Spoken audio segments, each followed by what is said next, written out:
Hi everyone, this is Angie Chambliss and this is my video reflection for this week, 13, for our qual class. I'm going to read a little bit off of what I wrote because I can't remember it all.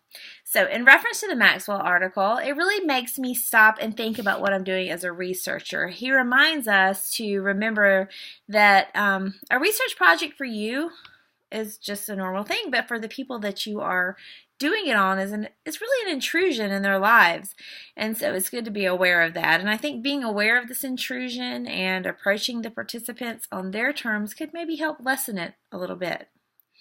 Also, he encourages the researcher to get the participants' perspectives as we negotiate our relationship with them. And really, this is a win-win situation because it could lead to learning more about the subject than if no relationship was established in the first place. Maxwell also points out that the purposes of a literature review is not just to summarize, all right? He also reminds us that you want to use it to ground your own research and your own proposal. It's really important to critique and to analyze the literature that has come before and not just to summarize it. Overall, Kilborn gives a very clear dissertation design for any qualitative researcher to follow. It was really well done, I felt, as I finally finished the article this week and was able to look back over it. I found that his notes on writing to be very useful. He starts his selection about writing by making the point about getting to the point. He says that frequently it takes a reader far too long to get to the point of a proposal to a clear articulation of the problem. That it takes us that are writing these dissertations, maybe that you want to keep the problem to yourself for a little while, you want them to keep reading and get to it, and he sees that as actually a hindrance. I really think it's an excellent idea because once the reader actually understands the point of the writing, it gives them a focus for when they're reading it. Otherwise, they're just going to be looking for that point, and they may miss out on some other useful information and insights that were there. So I'm not there yet, honestly, but when I begin to really frame my writing for my dissertation, I'm definitely going to come back to this article because it will be very useful. So I realized that my research topic has shifted a couple of times throughout this course. I've been in a transition period actually this entire semester, but I finally landed on what I feel like is where I am going, and it's actually really... It does have something to do with what I've looked at so far, but it also moves away from it. So the research question, the qualitative research question that I've come up with at this point is, what do small colleges do to prepare their faculty to integrate technology? I just want to find out what they do. I'm in a unique position. I have luckily been able to adjunct in the College of Education at a local private university.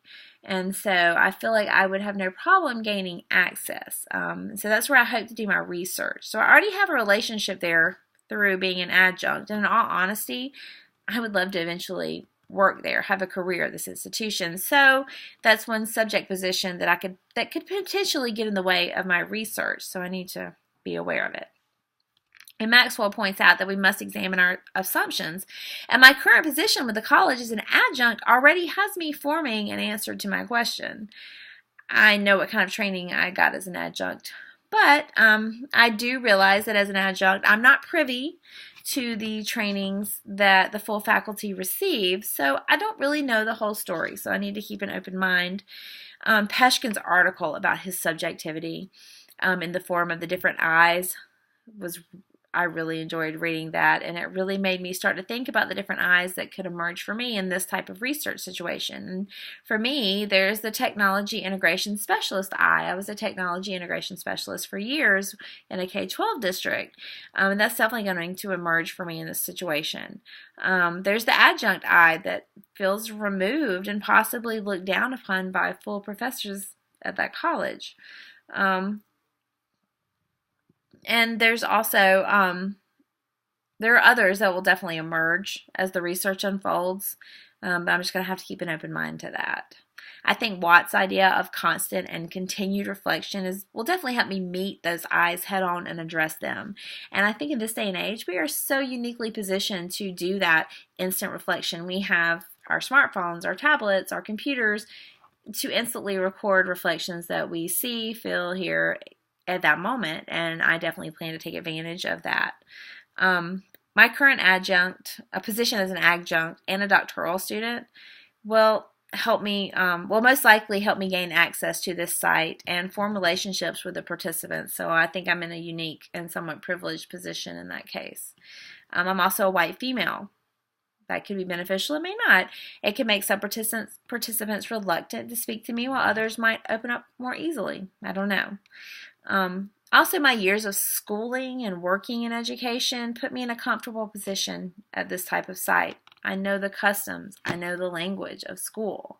I know how to behave. I know how to speak that language. So that's definitely puts me in a position of privilege as well. So I must remember to push back against this comfort that it will give me in an effort to see the reality of that situation. And so these are the things that I'm keeping in mind at this point as I move forward in my research.